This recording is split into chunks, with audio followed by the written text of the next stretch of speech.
Alright, we're back. So, let's continue.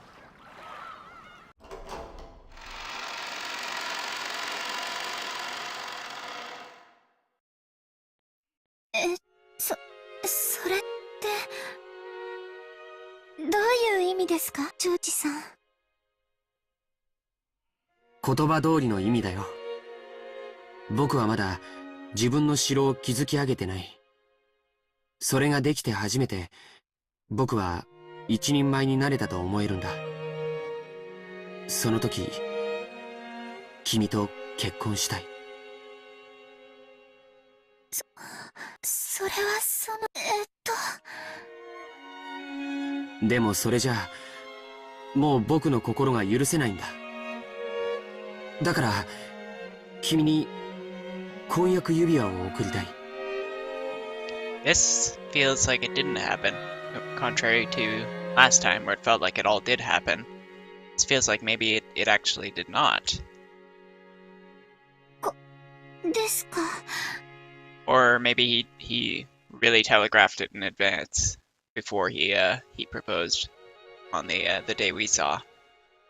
でも私、家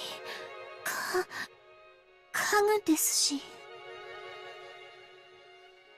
そうだったね。じゃあ、家具は人の言うことを聞かないとね。今、君に贈るのにふさわしい指輪を作らせてる。多分、今度の親族会議の日には持っていけると思う。Wait, so she knew about this then? She knew that he would be bringing it and that he would be proposing. She seemed a bit surprised, but maybe not that surprised. I guess it was just kind of she was nervous, but not surprised. その時に送るから、どうか君の返事を聞かせてほしいんだ。君が僕の婚約を受けてくれたら、僕はその席で、おじい様を含めた全ての親族の前で、君との婚約を宣言する。ジョージさん。君と僕の仲をふさわしくないと咎める人たちはきっといる。でも、そいつらの顔を見る必要はない。君はその瞳の中に僕だけを満たしていればいいから。君を必ず幸せにする。それだけは絶対に約束するから。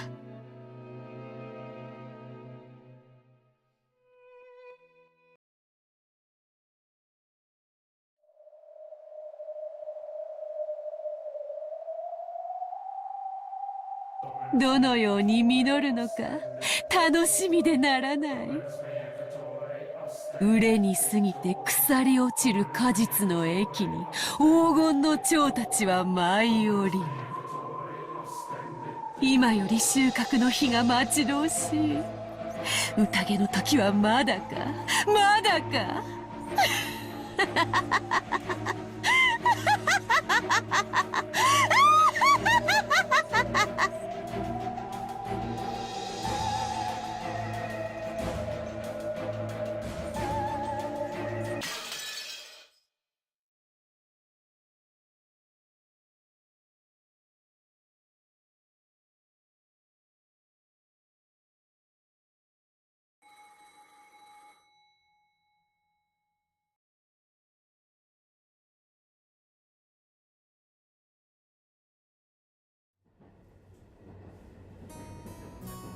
So now maybe we really are on the first day? I don't know. It's really confusing. But I'm sure we'll figure it out sooner or later. They had eaten breakfast at a coffee shop in the station building. By chance, the inside of the shop had been decorated with Halloween colors since it was October. Maria had seemed to be awfully pleased with that. For quite some time she talked loudly inside the train about wanting to have a Halloween festival, without caring that she was attracting the attention of others. Halloween is popular in Europe and America, but people aren't that familiar with it in Japan.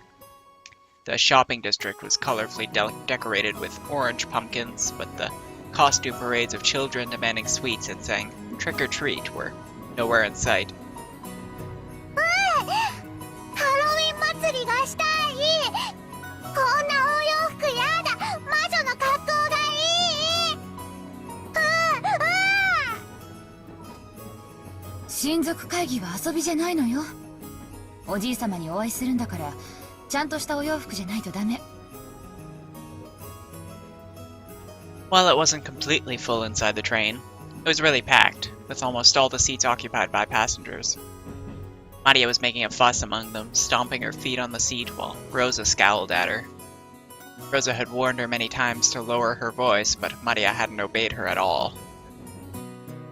Once Maria got like this, no matter how much he tried to explain the situation or calm her, she wouldn't listen. Poor Rosa used to pamper Maria and give in to her at times like this, but that had probably been a mistake. Surely Maria had gained the mistaken impression that throwing a tantrum long enough would make her mother give up and do what Maria said. Rosa had realized that error with the help of an educational book, and since then, she had hardened the part of her heart that wanted to pamper her beloved daughter. See, since this is the 80s, she probably got the whole hitting your daughter is okay thing from an educational book too, because, like, I don't know, things were not as great back then. Her mutual understanding with Maria began to grow weaker and weaker, and she began to get discouraged by her own powerlessness more and more often. ハロウィンハロウィンお菓子をくれなきゃいたずらしちゃうぞ。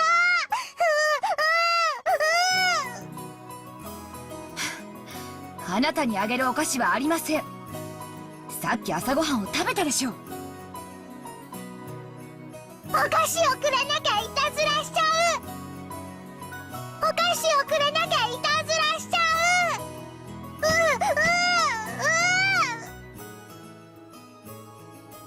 A stout old woman who was sitting nearby as Maria stomped her feet picked a candy out of her handbag and held it out to Maria. お菓子もらえた。お菓子もらえた。ママ、ハッピーハロウィン。こらマリア、勝手に人からお菓子をもらっちゃダメでしょ。返しなさい。いいんですよ。元気なお嬢さんですこと。おいくつです？ Maybe there was no malice in the old woman's words. However, Rosa seemed to find that remark extremely humiliating. マリア、知らない人からお菓子をもらっちゃいけないっていつも言ってるでしょ。おー、おい、これはマリアがもらったの。おい、やだ、マリアの。話しなさい。ママの言うことを聞けっていつも言ってるでしょ。マリアの。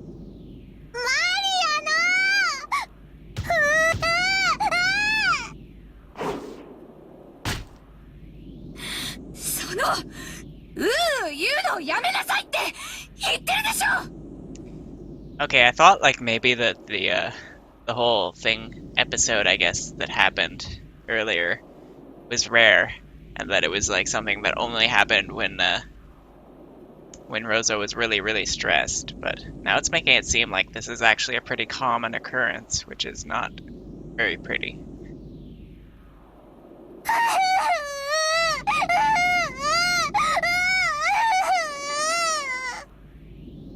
Rosa reflexively hit Maria violently on her cheek.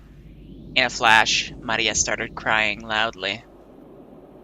Rosa immediately took the candy from Maria's hand and pushed it back toward the dumbfounded old woman sitting next to them. うちの子に勝手にお菓子を与えないでください。ごめんなさい。Breathing heavily, Rosa once again held the candy out to the old woman. After getting flustered about what she should say for a few moments, perhaps the old woman realized that her actions may have troubled this parent and child. She accepted the candy back, apologizing.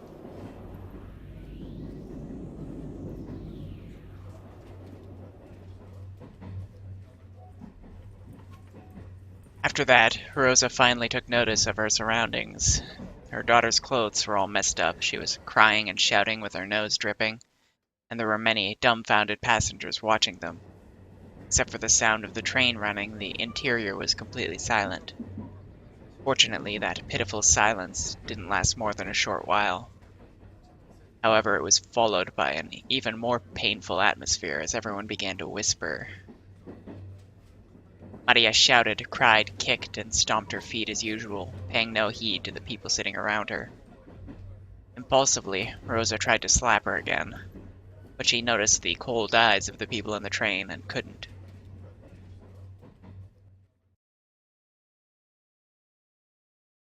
The train stopped. Rosa forcibly pulled Maria's arms and got off, almost dragging her daughter along.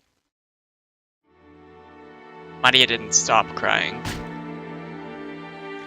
Rosa took her to the end of the platform and hit her cheek again. At the moment she was hit, Maria stopped crying for an instant, but before long she shouted and cried even more than before. Overwhelmed with emotion, Rosa grabbed the nape of Maria's neck and dragged her, tugging at her hair.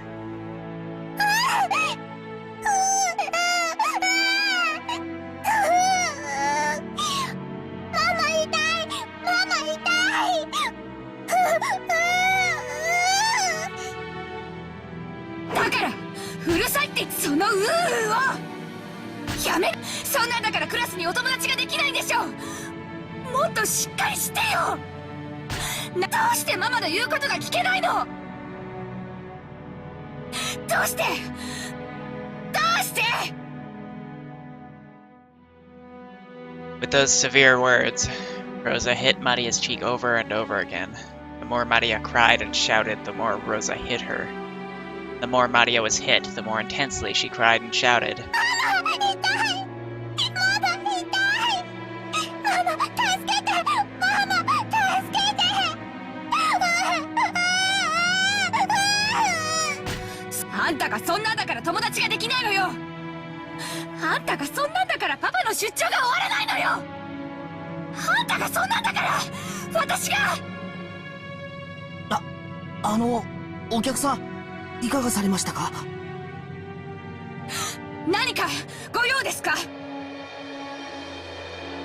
The one who timidly called to her was the station attendant. Rosa glared at the attendant with a look that said, "Don't butt into the problems of a mother and child, stranger." Of course, the attendant surely hadn't wanted to get involved either. However, Rosa had been yelling on the platform for a much longer time than she had imagined. Her emotional scolding had led the passengers on the platform to advise the attendant to call out to her. Rosa yelled at the attendant, saying not to worry anymore since they'd be getting on the next train. Then finally, or rather for the second time, she noticed the passengers on the platform staring at her from a distance. Rosa sweat slightly and felt a breeze make her sweat go cold, tormenting her. Maria still kept on crying, shielding her own head. Of course, if this beating continued, she'd probably keep crying indefinitely.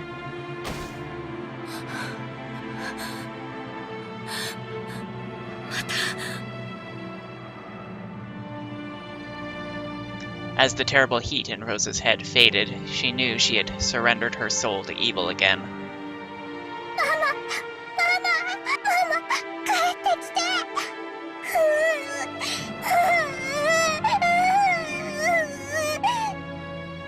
Rosa fell to her knees and hugged Maria, whose face was all soggy with tears and mucus. Maria, ごめんなさい。ごめんなさい。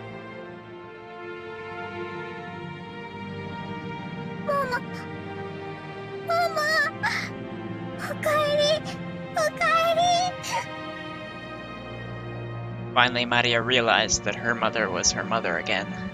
She clung to her mother's body and cried, burying her face in her mother's chest. 悪いママを許して。悪いママを許して。本当にごめんなさい。ママをどうか嫌いにならないで。マリアは全然平気。マママを嫌いになんかならない。ママはまた悪い魔女に乗り移られていただけ。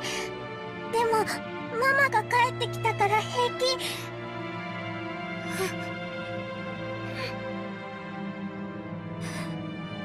悪い魔女にママはまた乗り移られていたの。ごめんね、本当にごめんね。 For a long time, the two of them hugged each other, asking for and sharing words of forgiveness. After a while, they calmed down and both moved back at the same time. Maria's face and Rosa's face were both deep red after crying their eyes out.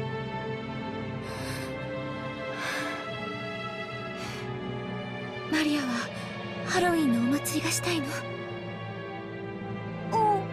ジョージお兄ちゃんやジェシカお姉ちゃんにかぼちゃマシュマロを見せてあげたかった。 It was a candy they'd been selling near the cash register at the shop where they'd eaten breakfast. A fancy sweet that had a big orange marshmallow in the shape of a jack-o'-lantern attached to the tip of a stick.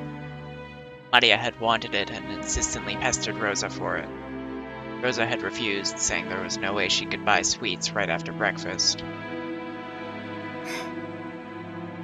じゃあマリア、この町に売っているかどうかわからないけど、降りて探してみようか。ママ大好き、愛してる。ありがとう。私もよ、マリア。愛してるわ。 Truth was that they didn't have time to waste loitering around at a stopover station. If they missed the airplane, they'd fall half a day behind schedule. She should have left home with more time to spare, but she'd ended up leaving late after choosing Maria's clothes. Because of that, Rosa had been a bit impatient since the morning. She looked at the clock. Wait, hold on. Like, what is there to choose about this? Isn't it like she had like a whole bunch of clothes with the one-winged eagle on it, or what? You'd think like they have like their one-winged eagle clothing that they choose for the family conferences, and that would be it. But I guess not.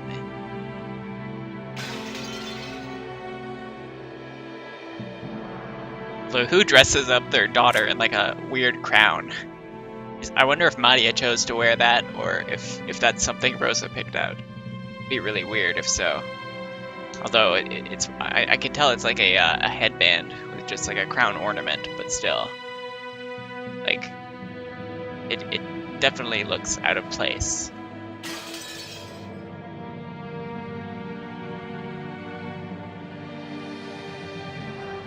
She looked at the clock. They had to get on the next train immediately. But her daughter firmly joined hands with her to go buy the sweet with her mother, and that hand was warm. To Rosa as she was now, it was more important to renew her bonds with Maria. To her, Maria was not only a beloved daughter, she was everything Rosa had. Fortunately, they could see a big supermarket right in front of the station. They might not be able to find exactly the same sweet, but Maria would probably be happy with a similar one. Besides, Rosa couldn't show up with a face swelled from crying. She must fix her makeup. あれと全く同じマシュマロは見つからないかもしれないけど、似たようなお菓子があるといいね。それで、いとこのみんなを一緒に驚かそうね。うん。ママと一緒に買うお菓子なら何でもいい。 They exited through the turnstiles of the station in this unknown town. Maria walked across the pedestrian crossing, together with her mother, chuckling to herself as though she were walking in an amusement park. Both faces were still deep red. The two of them, mother and child, smiled warmly at each other without any restraint. Come to think of it, didn't Rosa give I think it was Battler or someone else, she like offered them a sweet early on, like before they got on the plane. I feel like this gives a lot more meaning to that, if this all happened beforehand.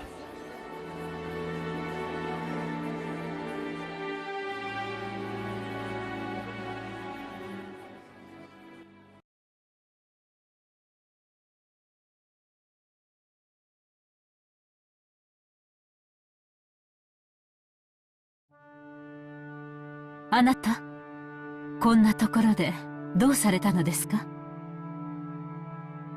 君か。何でもない。考え事をするのにここが少し心地よかっただけだ。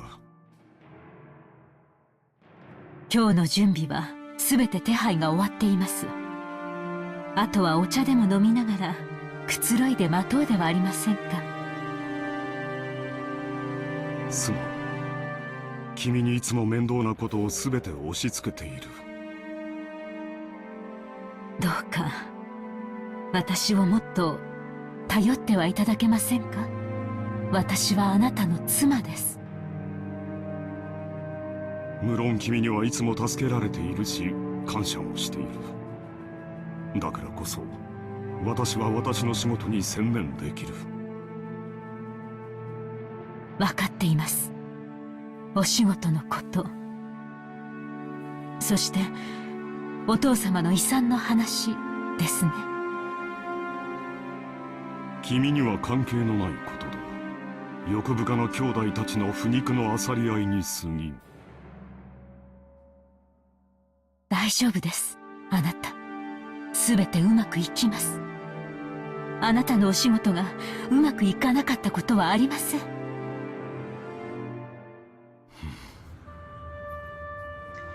Natsuhi softly cuddled close to Krause's shoulder. She complimented Krause on his hard work, but Natsuhi knew better than anyone that his work wasn't going well. Krause's project was something like a seesaw, where a large amount of money swings.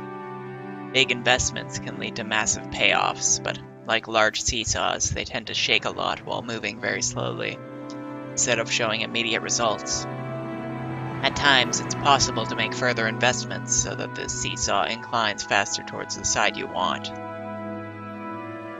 Of course, you'd only do that if you were so confident you'd be able to recover all your investments in the not-so-distant future. However, the seesaws Krause chose never turned out as he would have liked them to. His foresight wasn't wrong, but the times were moving sluggishly. They never managed to catch up with him. For example, think of a literal seesaw placed in a park. It's a really popular item, so there's always someone playing on it. You've got to wait a long time for your turn. Let's say that one day you spotted one of these seesaws that was completely unused, and you raced to grab it first and have it all to yourself. However, unless someone got on the opposite side of the seesaw, you wouldn't be able to play on it. What if lots of time passed and nobody came to the opposite end? Seesaws are popular, so if you wait long enough, a companion will surely show up. But Krause noticed something. Weather's getting worse, so nobody's coming outside to play. But seesaws are popular, so someone will surely come eventually. If he vacated his place because of the worsening weather, it would certainly be snatched away. Once again, he'd end up longingly gazing from a distance at someone else having fun on the seesaw. On one side of the seesaw, he continued to wait patiently, all alone. That was Krause's project, and his current situation. 私にもう少しの勇気と自分の先見性を信じる自信があれば、いつだって失敗はしなかった。ええ、そうです。あなたの先見性はいつも間違っていません。あなただけがお父様の才覚を受け継いだのです。他の兄弟たちが誰も受け継がなかった天性のものを受け継がれた。なのに私はそれを信じられず、いつも臆病に自らの事業を畳んできた。なぜ自分を信じることができないのか。自分を信じられない男を誰が信じる。誰も信じない。私はいつも親父にも兄弟たちにも笑われる。私はいつになったらこのコンプレックスから解放されるのだ。いつになったら。Natsuhi was the only one who knew. Only she knew of Krause's anguish. As the eldest son of the Yoshida family, he would soon be forced to bear an immense responsibility. He couldn't open his pained heart to anyone. He was always getting compared to his father's great enterprises. あなたが親族会議に専念できるよう、すべての手配を済ませています。すべて。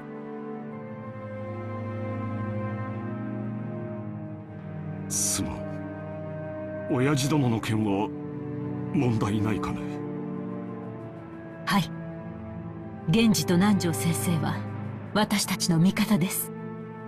あの強欲な兄弟たちを決してお父様には合わせません。Okay, that changes things. It seems like... It actually seems like, she's saying that Genji and Dr. Nanjo are in league with them, with, Krause and Natsuhi, and that they're intentionally not allowing the others to contact him. Which definitely goes against what we saw earlier, where it seemed like they were on Kinzo's side and it was him who didn't want to go see anybody. I mean, I guess it could be a little bit of both.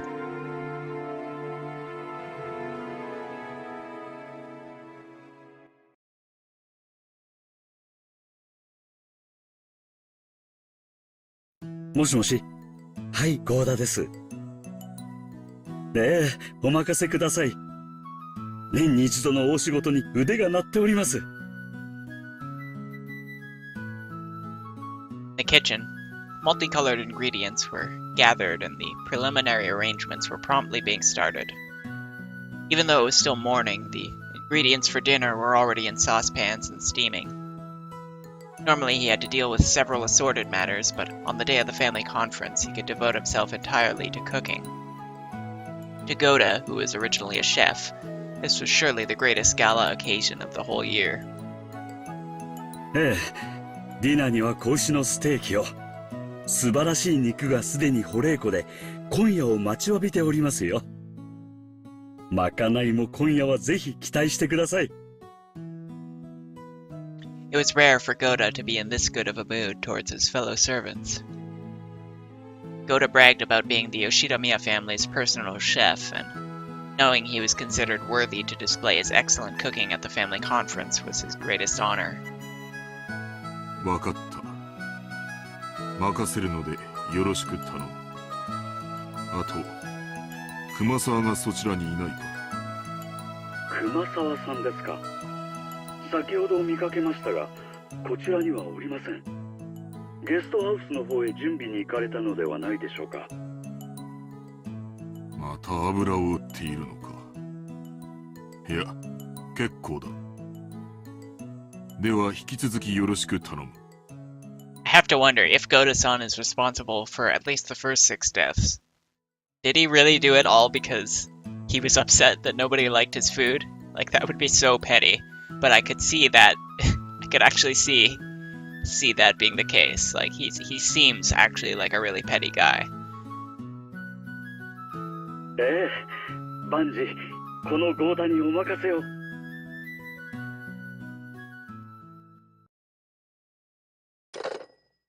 Especially with the way I'm pretty sure that he intentionally grabbed the wilting rose that they had marked off for Maria and used it as a part of his dish. Genji placed the telephone back on the receiver, sighing lightly. Genji sighed once again, thinking of Kumasawa, who was probably hiding again even though things were this busy, and the ostentatious Goda, who only felt like doing anything on a day when he could show off. 失礼します。ゲストハウスの各お部屋の準備が整いました。お嬢様より、お子様方が泊まれるよう、4人分の用意をするようにとのご指示を賜りましたが、いかがいたしましょう。今年は6年ぶりにバトラ様がお見えになるそうだ。お嬢様もいとこ4人で夜更かしをされたいのだろう。準備するように。奥様にはお伝えしなくてよい。そうですね。かしこまりました。今夜は深夜勤で、そのまま明日は早朝勤か。しんどい2日間になりそうだな。そういえば、台風が直撃するって天気予報で言っていますね。大丈夫でしょうか。台風がよほどそれない限り、場合によっては親族の皆様方のお帰りの船に響くだろう。親族会議の日程が月曜か火曜あたりまで長引くかもしれない。長丁場になるだろうが、皆くれぐれも粗相のないように頼む。シャノンは焦らぬよう落ち着いて、カノンは愛想よくご挨拶をするように。はい、注意します。注意します。大切なお客様がお越しになられる日だ。くれぐれも粗相がないように。心得ています。いつだってここには大切なお客様しか訪れませんから。カノン、今日は本当の意味で大切なお客様を迎える。心構えを改めるように。That sounds like they know exactly who's coming. And by that I mean Beatrice. はい。Just how much do they know then? Maybe it's because Kinzo's been constantly rambling about it and he's let them in on a few of his plans, but otherwise, I don't know how they would know that. シャノン、どうした？さっきから何かそわそわしているようだが、何か時間の約束でもあるのか？いえ、なんでもありません。失礼いたしました。姉さん、今日は大切なお客様がお越しになる日なんだよ。プライベートとは切り離すようにね。プライベートなんか知りません。As Shannon blushed just a bit, she turned her gaze away from the clock. Was it about time for the airplane carrying the family of 4 to arrive at Nijima? She tried to hide that fact with her, or she tried to hide the fact that her upcoming long-awaited reunion with George was making her heart race. But Kanon, who stood beside her, seemed to see right through her. "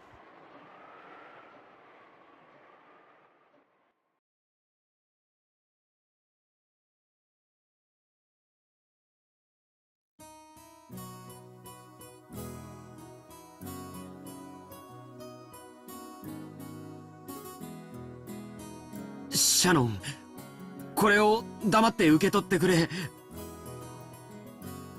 Inside a bathroom stall, George was practicing something over and over, taking out a small velvet box hidden in his pocket like a quick-draw desert gunman.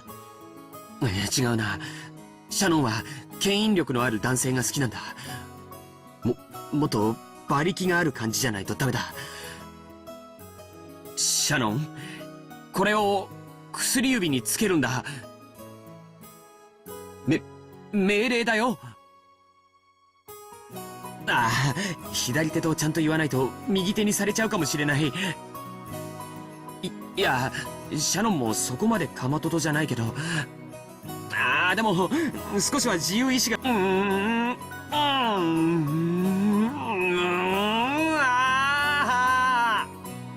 I mean, what he ended up with was pretty good in the end.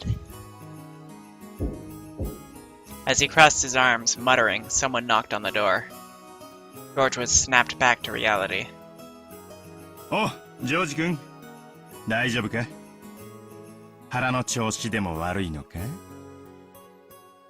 You know, I don't remember George actually going to the bathroom in the original one, but maybe that happened before we got there. ルドルフおじさん。大丈夫です。平気です。ご心配は無用です。そっか。ならいいんだけどね。無理して力みすぎるなよ。尻が切れちまうぜ。Rudolph washed his hands, laughing cheerfully as he left. George, realizing that the most embarrassing part hadn't been overheard, relaxed and felt extremely relieved. キリエ、ローザはまだ来ないのか？まだよ。遅いわね。天候調整中だからいいようなものを。これで普段通りのダイヤだったらあいつ乗り遅れちまうぜ。そしたらどうする気なんだあいつ。ローザさんだっていい年の大人よ。なんとかするわ。兄って人はいくつになっても妹を子供扱いなのね。親父だっていくつになっても子供だけどな。だと？俺が子供ならおめえは赤ん坊じゃねえか。ほれほれ、バトラちゃん、高い高い。I feel like either we're seeing dialogue that we didn't see before, or things are happening that are different this time. Because I don't remember this conversation. At least not exactly in this way. やめろ、くすぐってやめ。親子ってより悪ガキ仲間って感じね。ほら、いらしたわよ。おおおお、餃子さんやないか。マリアちゃん、久しぶりやの。久しぶり。マリア、お久しぶりです。でしょ？言ってごらん。お久しぶりです。そうや、よく言えたな。ご褒美に飴玉あげような。あれ、どこにしまったんや。Maybe this was it. It was Hideyoshi offering candy to her, and not Maria, or not Rosa giving candy. I could have been wrong about that. ローザさん、お久しぶりです。マリアちゃんもお久しぶり。ご無沙汰してます、キリエ姉さん、秀吉兄さん。あら、バトラ君？大きくなったわね。いやー今日は会うたびに言われてて恥ずかしいっすよ。おう、ローザ、遅かったな。飛行機がダイヤ通りだったらギリギリってとこだったぜ。ごめんなさい。何？また天候調査中なの？ぼやかないぼやかない。Yeah, this is definitely not the same as before. Because I remember last time they were like, "Okay, Rosa, hurry up, go get your ticket. We're leaving." Now it's like, "Okay, we're waiting on the weather. The plane actually hasn't left yet, or isn't leaving anytime soon." 船で6時間も揺られるくらいなら飛行機でほんの30分の方がずっとマシよ。たとえ1時間余計に待たされたって全然早いんだから。あれがマリアなのか。大きくなったな。成長期か。前に会ったのは6年前？それは変わるわよ。女は心変わりがあればたった1日でも生まれ変わる生き物よ。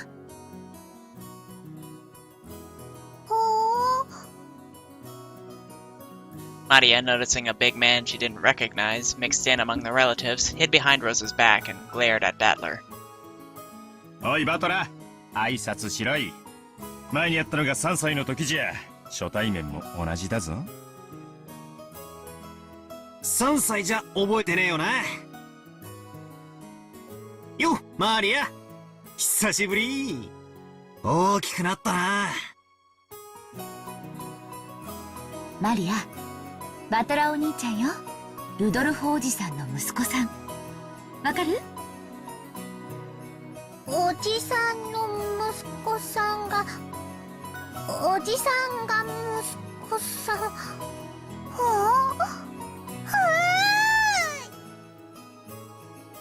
She was obviously on her guard.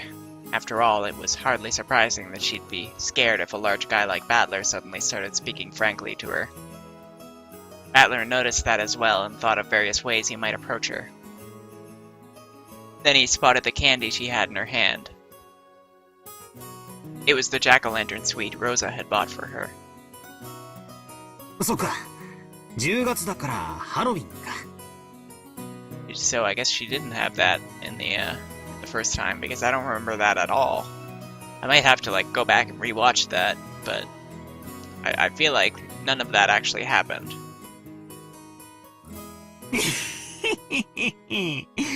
お菓子をくれなきゃいたずらしちゃうぞ。Normally, trying to snatch a sweet away from a small child will result in them crying and screaming. The adults seemed dubious about Battler's tactics, but Maria looked unexpectedly pleased, her face splitting into a wide grin. ハロウィンハロウィン。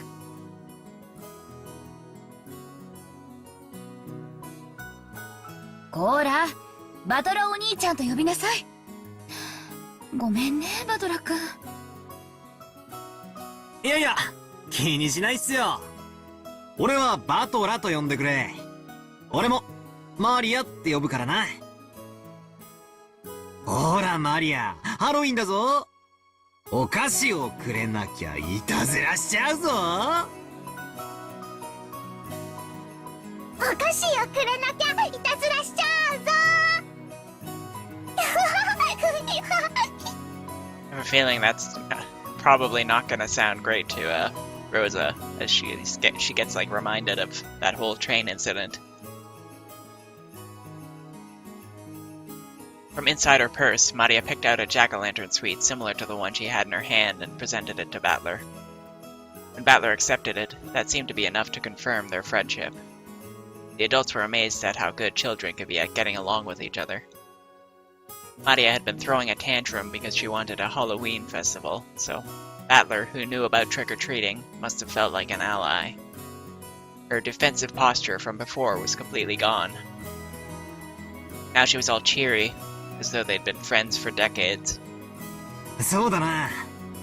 日本じゃハロウィンってマイナーなイベントだよな。Like, I remember that part where she gave the thing to Battler. I feel like there's a weird jumble here. Like,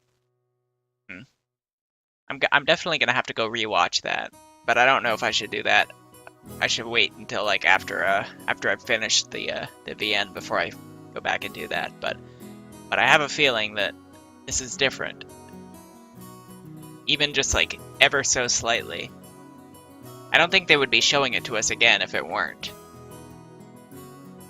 仮装行列で練り歩くなんて向こうのニュースではよく見るけど日本じゃ見たことないぜ。マリアも仮装したかった。仮装していとこみんなでお菓子をくれなきゃいたずらしちゃうぞってやりたかった。そっかそっか。今度俺と一緒にやろうな。マリアだったら何の仮装をして練り歩きたい？魔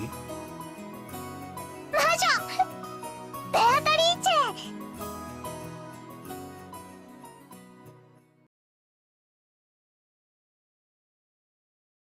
Yeah, that definitely was not. That mention of Beatrice did not happen originally. I'm pretty sure. おや、お嬢様、こんなところに。I might have to go back and look at like the original date of the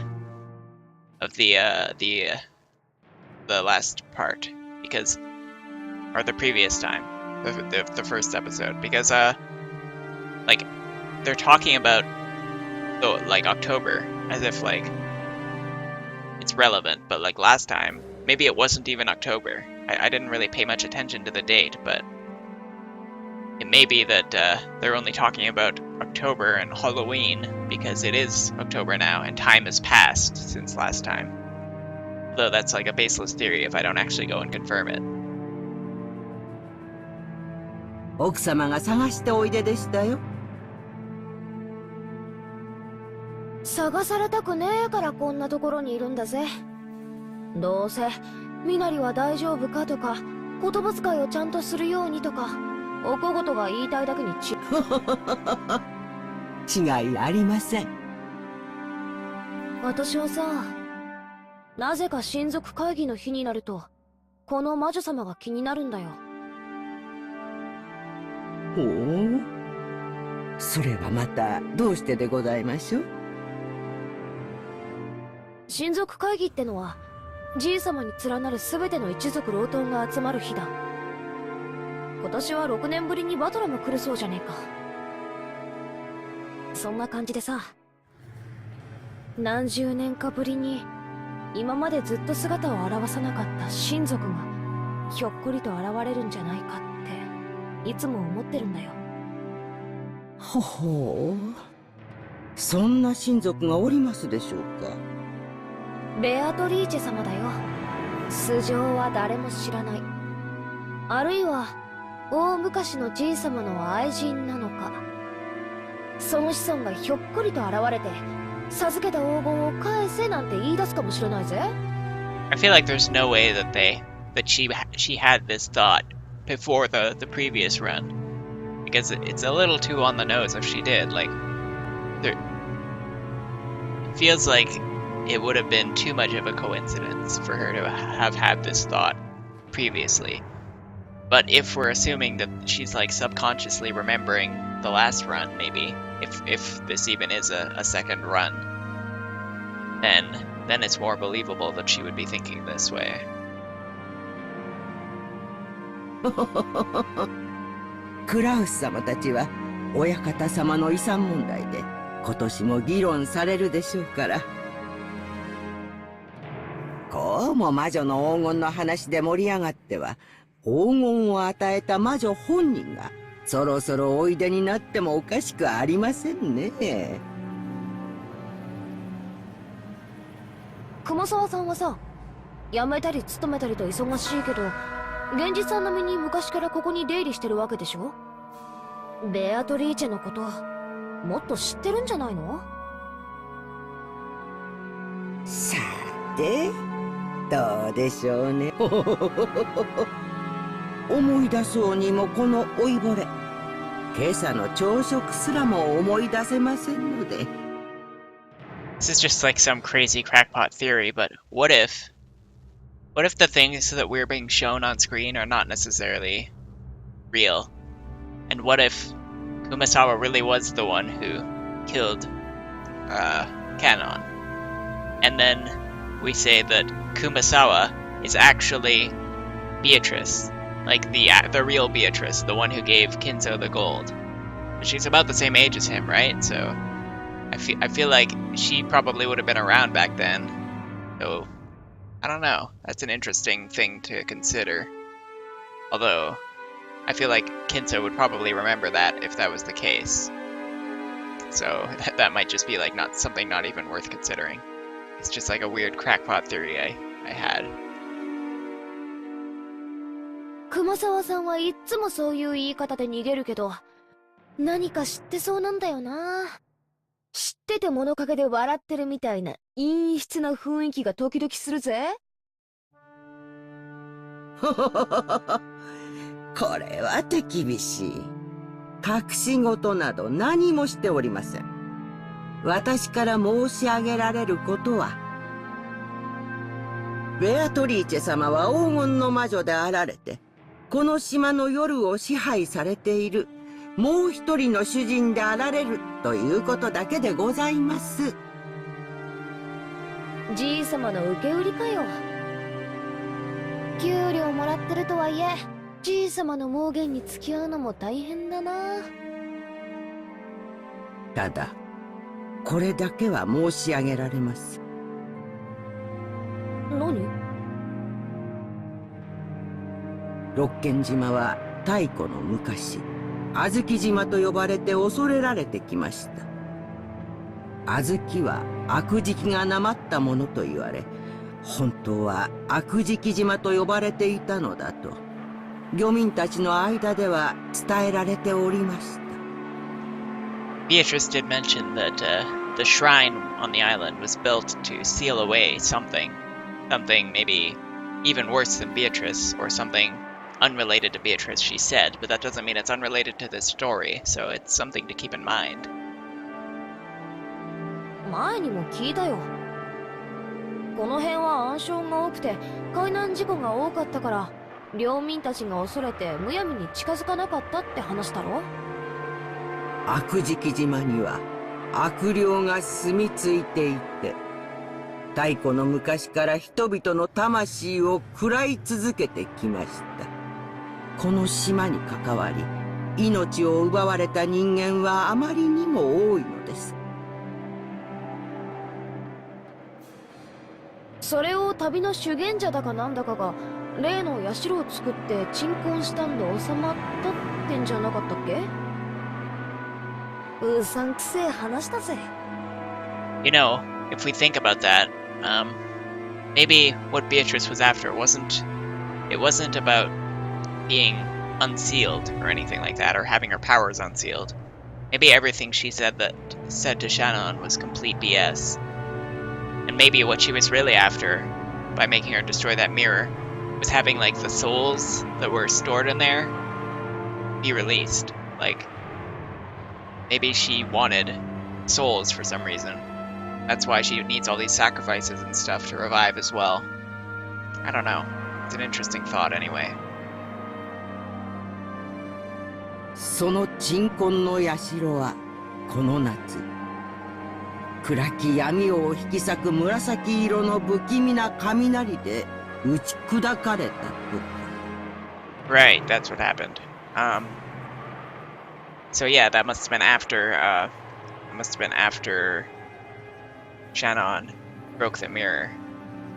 So that still could have happened before the previous run as well.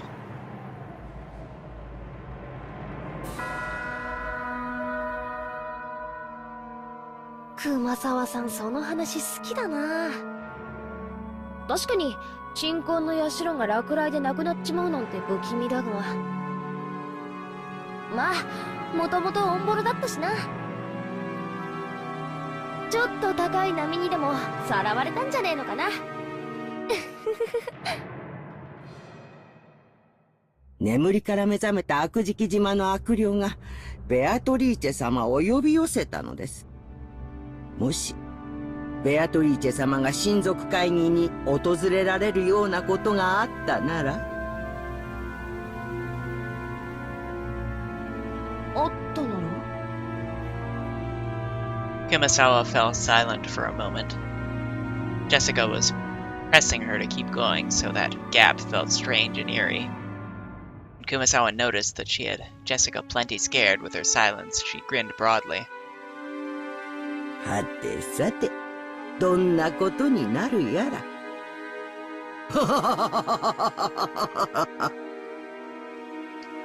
I have a feeling the only reason Kumasawa can be so cheerful about all this is because she thinks it's not real. Or rather, she doesn't believe Beatrice to be... Well, I think that she probably has seen Beatrice in some form, maybe like as the butterflies, but she probably doesn't believe her to be malicious, maybe? Because I feel like either that or she's hiding something.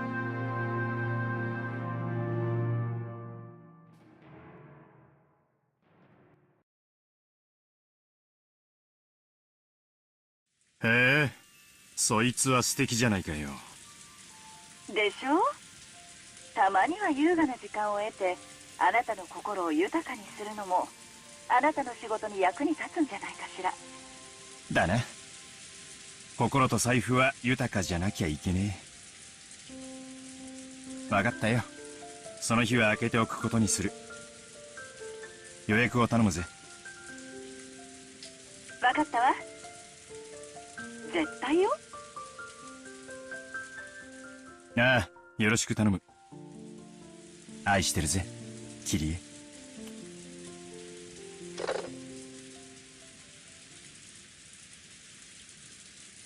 After kissing the receiver, Rudolph hung up. It might just be because they're reusing graphics, but this is straight up the servant room. at the mansion. Does that mean they're already there? Before his seat, there were several executives with their sleeves rolled up, eagerly awaiting the end of that phone call. すまん、待たせたぜ。アメリカから連絡は来たか？はい。外線にデイル渡辺弁護士からです。おつなぎします。結局のところ、感触はどうなんだ？それが一つ芳しくないようでして。先方は裁判をも辞さないつもりのようです。やっぱりごまかしきれねえかな。繋いでくれ。わかりました。すぐに。The executive ordered that the external line be transferred to the secretarial office. At once, the phone in front of Rudolph rang. もしもし。ハローハロー。お待たせしました。後宮です。どうもどうも。いかがですか、そちらは。Hello, President 後宮。挨拶は抜きで本題に入りましょう。いいニュースと悪いニュースがありますが、どちらを先にしますか？悪いニュースが先がいいな。デザートがないと頑張れないたちなんだ。わかりました。悪いニュースは先方が当方を告発する準備に入ったということです。つい先日類似した裁判で原告が圧勝する判決が出されました。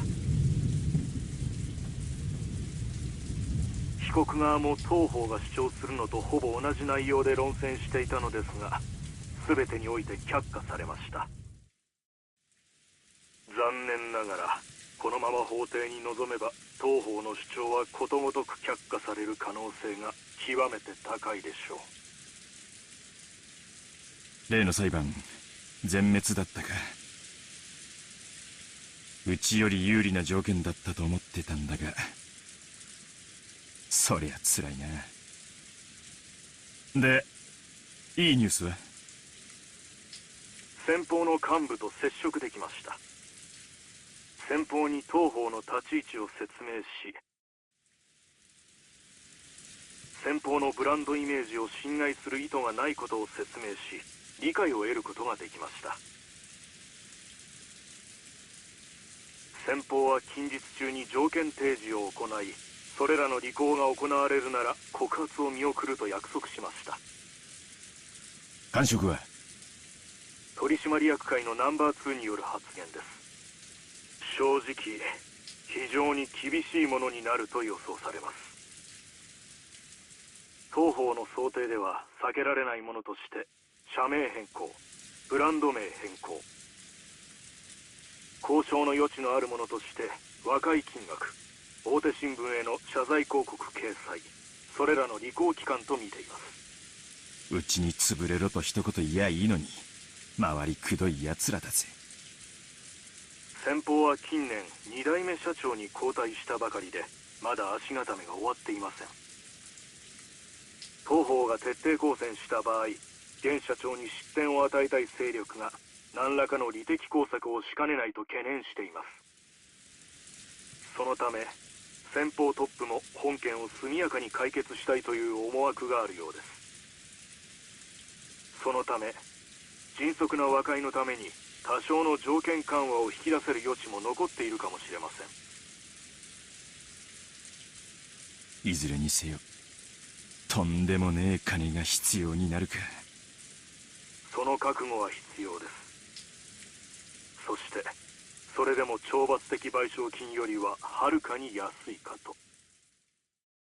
ありがとう先生。また進展があったら連絡してください。先生は高級鳥だからヨタ話もできねえ。サンキューサンキュー。グッバイ。Rudolph hung up the phone. Executives sitting in reception seats seemed to have guessed at the contents of that discussion. 聞こえたか野郎ども。まあそうじるとだ。金さえ積みや堪忍してやるぜってわけだ。あとは金の高だけを争点にすりゃいい。しかし社長、渡辺氏の示した和解金の想定額はあまりにも膨大です。それだけの余裕はありません。こんなことになるって分かってたら高くかなんて始めんじゃなかったぜ。3年しのげれば資金的危機は脱出できる計算でした。まさかここで刺されるなんて本当についてない。ホップステップジャンプのステップでこけちまったんだもんな。泣けるぜ。メインバンクから金を引っ張るしかありません。銀行はまずいな。連中は勝ち馬にしか金を出さん。景気は上向いてるが銀行に弱みは見せられねえ。社長、母外に資金はありますか？我々の把握していない資金です。よせやい。俺がそういう男に見えるかよ。俺の財布の中身は全てお前らにさらしてるぜ。そこにある帳簿が我が社の全てだ。なら金策が必要です。数百万ドル単位を引っ張れるスポンサーが大至急必要です。社長の交友関係で何とかなりませんでしょうか。社長ああ、落ち着けてめえら。金策は俺が何とかする。お前らはガタガタせずに業務を維持しろ。金さえ積めば向こうは許すと言ってるんだ。すでに俺たちはアジアに太いパイプを持ってる。いろいろ響くだろうが取引は維持できる。要は金さえ積めりゃ全て解決できる問題なんだ。見てろ、俺が全て解決する。お前らを路頭に迷わせなんかしねえぞ。大船に乗った気でいろい。無事に解決したらお前ら全員をシャンパンタワーでねぎらってやるぜ。約束する。だから黙って俺についてこい。いいな。The airplane suddenly shook, probably due to turbulence. Rudolph was jostled awake. He'd woken early that morning and ended up drifting to sleep while resting in his seat. 大丈夫？まだだいぶ眠いんじゃないの？このところだいぶ仕事が忙しかったようだし。仕事が忙しいなんて大いに結構じゃねえか。俺が暇になっちまったら俺たち明日から路頭に迷うぜ。そうね。バトラ君も帰ってきたんだから2人で物乞いすればいいって問題じゃないわよ。そうだな。6年ぶりに家族が揃ったんだからな。家族水入らずで過ごせるよう課長が頑張らねえとな。When he looked out the window, he saw that the airplane had already started to drop in altitude considerably. The fishing boats, which had only looked like black grains a short while ago, were starting to become clearly recognizable. 親父に土下座してげんこつ一発で1000万借りられるなら1ダースくらいもらっときてえところなんだがな。さもなきゃとっととお隠れになってくれりゃいいんだが散々すねをかじって今度は遺産目当てか。俺は地獄行きだな。そりゃこんな俺に親父も会いたくはないだろうよ。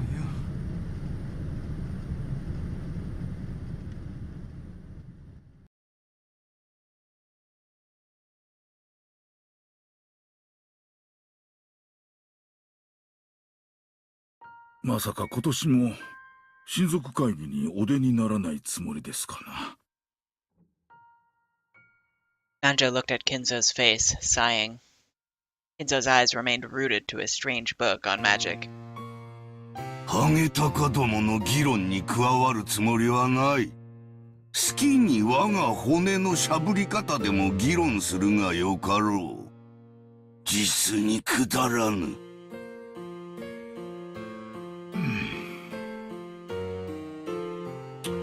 やれやれ。困ったものですな。Nanjo shook his head slightly. To him, children and grandchildren were lovely things. He believed watching them grow was the only way to truly enjoy old age. So Kinzo's words were very saddening to Nanjo. この部屋を出るべき時が来れば私は姿を現す。あれが姿を未だ現さぬようにな。When Kinzo raised his face, his gaze pointed at the portrait of the witch, which was respectfully displayed on the wall.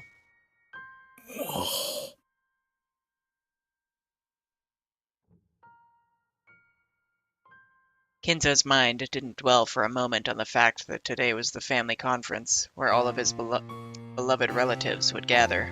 It was filled only by the face of the witch in the oil painting, who never smiled except inside the portrait. Everybody knew that interrupting Kinzo when he talked about Beatrice would trigger his wrath. 私は今日、ある儀式を執り行う。それは何ですかな？儀式というよりは博打に近い。I have to wonder if this many people really did know about what Kinzo was planning, because it feels like he hasn't really been very candid, or no, he hasn't really hidden it very well. So everyone seemed awfully surprised when people actually started dying. なぜなら、リスクを負わぬ魔法に奇跡は宿らぬからだ。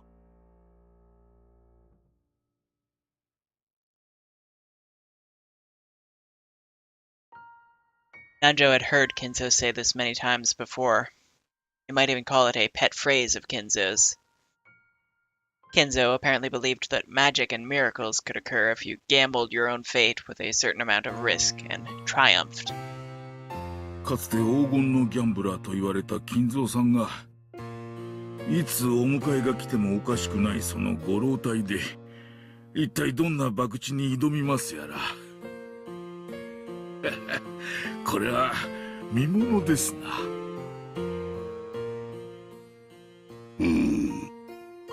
なるほど。研究を尽くした秘術の儀式も魔法にたけぬお前にかかれば博打呼ばわりか。まあいい。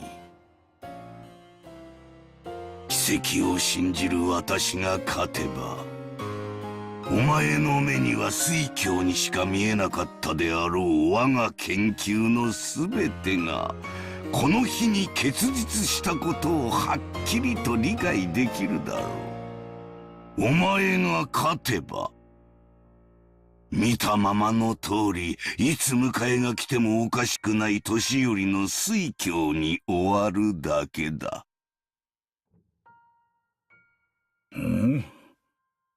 一体どんなギャンブルを始めるやら。あなたの友人としてその賭けに、いや儀式でしたか。その儀式にあなたが勝てるよう心からお祈りするだけです。感謝する。そういえば金蔵さん、今年の親族会議には懐かしい客がおられるそうですな。I wonder if he's referring to Battler, or if he's actually referring to Beatrice. 何？ For once, Kinzo reacted to Nanjo's words and turned around. ほら、ルドルフさんのところのバトラ君です。6年ぶりにおいでになるそうじゃありませんか。きっと立派になっていますよ。なんだ、バトラか。6年ぶり程度の客人など懐かしいなどと呼びはせぬ。After hearing Battler's name and making a disappointed and ill-humored expression, Kinzo turned his back again. 金蔵さんにとっての6年など、この部屋で研究に没頭すればあっという間のことでしょうからな。本当に懐かしい。あるいは訪れるかもしれん。すべてはルーレットの出目次第だ。I wonder if this truly is like a second run, if the roulette will have different results this time. すでにルーレットは回り始めている。ルージュか、ノワールか。I wonder now, like he's saying it's already spinning. Does that mean he's already planted bombs in the food, if that's what's going on? 今宵ルーレットがどんな奇跡を見せてくれるのか楽しませてもらおうではないか。配当は大きいぞ。そして負ける気はせぬ。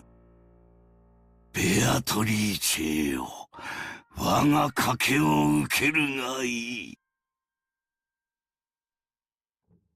At that time, the telephone on the table rang.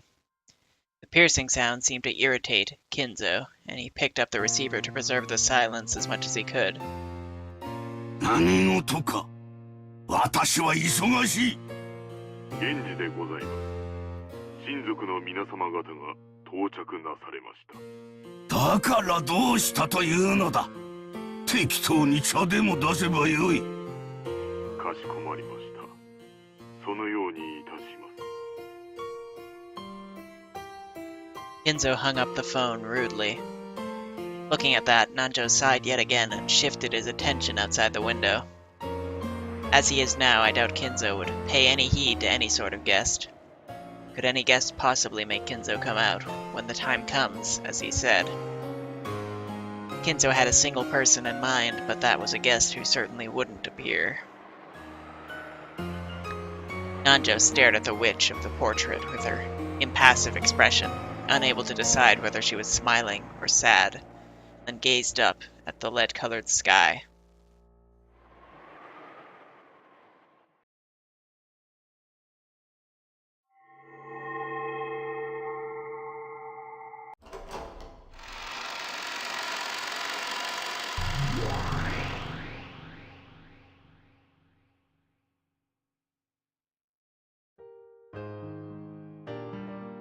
Alright, we're gonna end it there. Well, we've started to get a lot more insight into some characters' backgrounds, but I'm not sure now. I'm really confused. Like, I'm not sure whether my memory is playing tricks on me, or if these events are actually different from before, even if only slightly. But I feel like George never went to the bathroom in the original run, but maybe he did, and we just didn't notice. And then there's also the fact that I don't remember Battler mentioning Halloween, but that also could be me just misremembering. But I'm not gonna go back and rewatch, because I'm curious. I want the game to reveal itself whether or not this is the same or a different run. So yeah, I'll be looking forward to that in the next episode. So until then, take care, and I'll see you then.